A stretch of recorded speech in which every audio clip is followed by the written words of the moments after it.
నిర్మల్ జిల్లా తానూరు రైతు వేదికలో 84 మంది లబ్ధిదారులకు కళ్యాణ లక్ష్మి షాదీ ముబారక్ చెక్కులను పంపిణీ చేశారు. అర్హులందరికీ సంక్షేమ పథకాల ఫలాలు అందిస్తామన్నారు. అనంతరం ముదోల్ ఎమ్మెల్యే తానూరు మండల విఓఏలకు సంఘీభావం ప్రకటించిన ఎమ్మెల్యే వారి న్యాయమైన డిమాండ్లను ప్రభుత్వ దృష్టికి తీసుకువెళ్లి పరిష్కారానికి కృషి చేస్తామని హామీ ఇచ్చారు. గ్రామ స్థాయిలో విఓఏల పాత్ర కీలకమని తెలిపారు.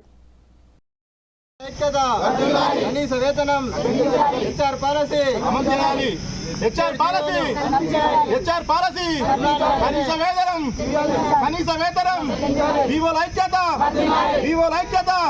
గత 13 రోజుల నుంచి అన్ని మండల హెడ్ క్వార్టర్స్లో వివోలు కనీసం వేతనం,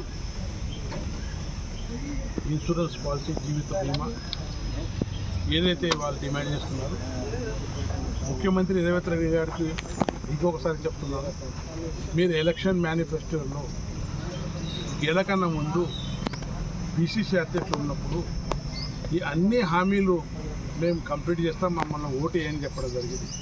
కానీ 2.5 సంవత్సరాలు ఆయా వర్ష వర్కర్స్కు అనుకోండి, వివోలకు అనుకోండి, ఎవరు కూడా ఇంతవరకు సాయం చేయలేదు. ఖచ్చితంగా భారతీయ జనతా పార్టీ తరఫున అసెంబ్లీలో వీళ్లకు న్యాయమైన దాకా కొట్లాడతామని తెలియజేస్తూ ప్రధానమంత్రి మోదీ గారి దృష్టిని కూడా తీసుకుపోతామని